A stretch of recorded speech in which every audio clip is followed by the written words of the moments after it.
In this question, alpha, beta, and gamma be the real number.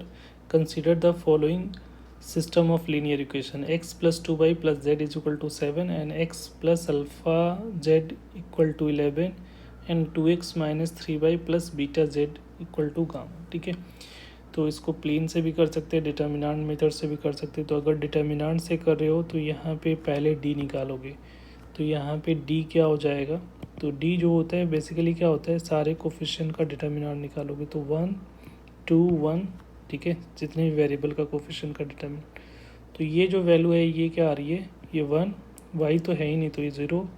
यहाँ पे alpha हो जाएगा 2 -3 और ये बीटा. ठीक है, तो इसकी वैल्यू अगर निकालोगे तो 1 क्रॉस मल्टीप्लाई किया तो ये 0 प्लस 3 अल्फ़ा हो गया -2 टाइम्स यहाँ पे बीटा -2 अल्फ़ा प्लस 1 इंटू क्या हो जाएगा -3 -0. राइट, तो यहाँ से जो वैल्यू आ रही है वो कितना आ रहा है? देखो -3 बीटा और ये -3 अल्फ़ा और ये +4 अल्फ़ा, तो ये 7 अल्फ़ा हो गया. -2 बीटा -3. अगर d इक्वल टू 0 करोगे तो d को अगर 0 करते हैं तो ये जो आएगा बीटा की वैल्यू जो होगी यहाँ से वो 1/2 हो जाएगा क्योंकि उस साइड में जाएगा और 7 अल्फ़ा -3 हो जाएगा. तो ये कंडीशन कब है? जब d की वैल्यू 0 होगा तो ये होगा. ठीक है, d नॉट इक्वल टू 0 होगा तो उस केस में बीटा की value 1/2 not equal to 1/2 into alpha -3 होगा. ठीक है, क्योंकि ये फॉर्मेट में दे रखा है इसलिए मैंने इस फॉर्मेट में निकाल लिया. अब गामा की वैल्यू निकालनी है तो गामा की वैल्यू जो है 28. तो गामा निकालने के लिए जो है अल्फ़ा बीटा वाला को हम लोग को D1 में क्या करते हैं, x के जगह पे कांस्टेंट डालते हैं, D2 में y की जगह पे करते हैं. अगर D3 की जगह पे डालते हो तो अल्फ़ा बीटा एलिमिनेट हो जाएगा, सिर्फ गामा आएगा. तो D3 निकाल लेते हैं. तो D3 के लिए कंडीशन क्या हो जाएगा? 1 1 और ये 2 हो गया, ये हो जाएगा 2 0 -3 और यहाँ पे 7 1 7 11 और गामा. यहाँ से गामा की वैल्यू निकाल लेना है. तो यहाँ से करोगे तो 1 इंटू 0 प्लस 33 -2 टाइम्स गामा -22 और ये +7 इंटू क्या हो जाएगा -3 इंटू 0. तो यहाँ से जो वैल्यू आ रही है वो 33 -2 गामा प्लस 44 -21. तो 21 और 33 -21 करोगे तो 12 प्लस 44 56 हो गया. तो ये 56 -2 गामा आ रहा है. तो ये D3 के वैल्यू होगा. अगर D3 को 0 करोगे, अगर D3 इक्वल टू 0 होगा इसका मतलब हो गया 56 -2 गामा की वैल्यू 0 हो जाएगा. तो गामा की वैल्यू 28 हो जाएगी. D3 नॉट इक्वल टू 0 करोगे तो गामा नॉट इक्वल टू 28 होगा.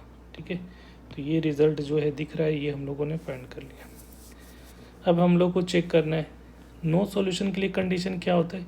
तो नो सॉल्यूशन के लिए कंडीशन होता है डिटरमिन क्रैमर्स रूल के अकॉर्डिंग कि D1 equal to D2 equal to D3 equal to D equal to 0 होना चाहिए. तो D3 और D तो मस्ट भी 0 होना चाहिए. तो 0 होने के लिए क्या करना पड़ेगा? बीटा की वैल्यू जो है वो बीटा की वैल्यू ये होनी चाहिए, गामा की वैल्यू 28 होगा. ठीक है, तो उस केस में D3 D इक्वल टू 0 हो रहा है तो इसका मतलब है कि उस केस में क्या हो जाएगा? नो सॉल्यूशन होगा. ठीक है, तो ये D3 तो नहीं, ये नो सॉल्यूशन के लिए नहीं, ये इनफाइनाइट सॉल्यूशन होगा. इस केस में इनफाइनाइट सॉल्यूशन दोनों ओवरलैप करता है. तो इस केस में इनफाइनाइट सॉल्यूशन के लिए कंडीशन क्या होगा कि ये दोनों तो मस्ट भी 0 होना ही चाहिए. ठीक है, और हो या ना हो, ये तो अगर इनफाइनाइट सॉल्यूशन तभी होगा ना जब ये दोनों 0 होगा. तो ये तो कंफर्म है कि D3 और D की वैल्यू 0 होनी चाहिए. इसका मतलब बीटा की वैल्यू ये और गामा की वैल्यू 28 होगा. तो ये कंफर्म है कि अगर ये हो रहा है तो इनफाइनाइट मेनी सॉल्यूशंस पे जाएगा. ठीक है, तो ये पहला का. थर्ड वन ये हो गया, इस तरह से चेक कर सकते हो.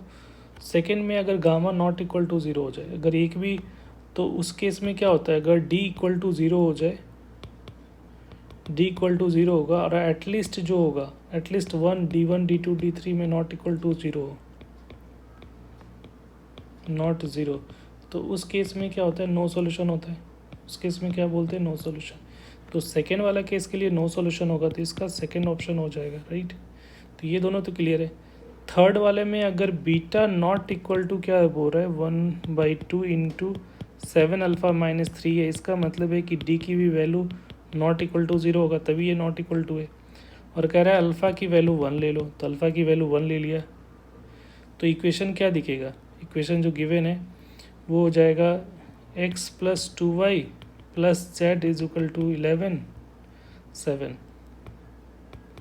और नीचे में क्या आ रहा है, अल्फ़ा की value x + z is equal to क्या हो रहा है, 11। तो इसको दोनों को सॉल्व करोगे, इसकी वैल्यू सब्स्टिट्यूट करोगे तो 2y हो जाएगा। 2y + 11 इक्वल टू 7 आ रहा है, तो यहाँ से y की वैल्यू डायरेक्ट हम लोग निकाल रहा है, y की वैल्यू -2 आ रही है।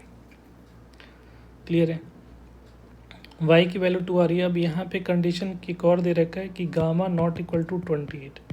तो अगर थर्ड वाले इक्वेशन को पुट करते हो तो यहाँ पे जो इक्वेशन बनेगा वो 2x + 2x - 3y + beta z। Beta की वैल्यू तो अगर 1 पुट करोगे यहाँ पे, तो बीटा की वैल्यू जो आ रही है वो कितना आ जाएगा, तो बीटा की वैल्यू नॉट इक्वल टू क्या होना चाहिए, अगर 1 पुट करते हैं अल्फ़ा की जगह पे, तो ये 7 माइनस, तो ये 7 - 3, तो 2 नॉट इक्वल टू 2 होना चाहिए, ठीक है। तो नॉट इक्वल टू 2 होगा, और यहाँ पे जो वैल्यू आ रही है नॉट इक्वल टू, और ये वैल्यू तो -2 पुट कर दोगे तो -6 हो जाएगा।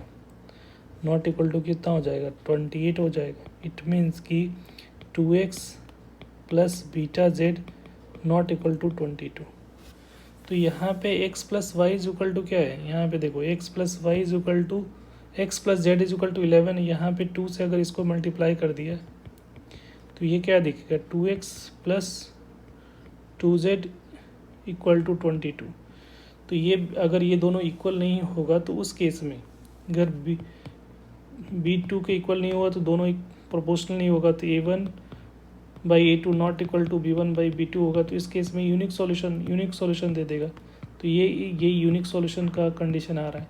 तो यहाँ पे ये जो है ये कह रहा है कि यूनिक सॉल्यूशन दे देगा इस केस में। तो इसका जो ऑप्शन जो होगा वो फर्स्ट वाला हो जाएगा, यूनिक सॉल्यूशन हो जाएगा।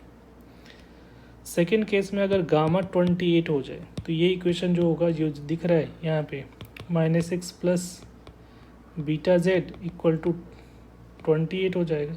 तो उस केस में जो होगा वो 2x + beta z is equal to 22 हो जाएगा। और ये इक्वेशन को अगर 2 से मल्टीप्लाई करने के बाद हमारा जो है second equation 2x + 2z is equal to 22 है, दोनों को सब्ट्रैक्ट करोगे तो ये तो कैंसिल आउट हो जाएगा। तो beta -2z is equal to 0 हो रहा है, तो z की वैल्यू 0 हो जाएगी। तो z की वैल्यू 0 हो जाएगी, तो पहले वाले इक्वेशन में पुट करोगे x + z is equal to 11 में, तो यहाँ से x की वैल्यू 11 हो जाएगी, और y की वैल्यू पहले से हम लोग -2 ले रहे, सिंप्लीफाई हो चुका है। तो यहाँ पे इस केस में जो आंसर होगा वो क्या हो जाएगा, फोर्थ वन वाला हो जाएगा। तो ये फोर्थ ऑप्शन हो जाएगा, x11 y -2 और z 0 आ रहा है। तो जो करेक्ट ऑप्शन है वो हमारा कौन सा है, फर्स्ट वन, ठीक है। तो इसका जो है करेक्ट ऑप्शन जो होगा वो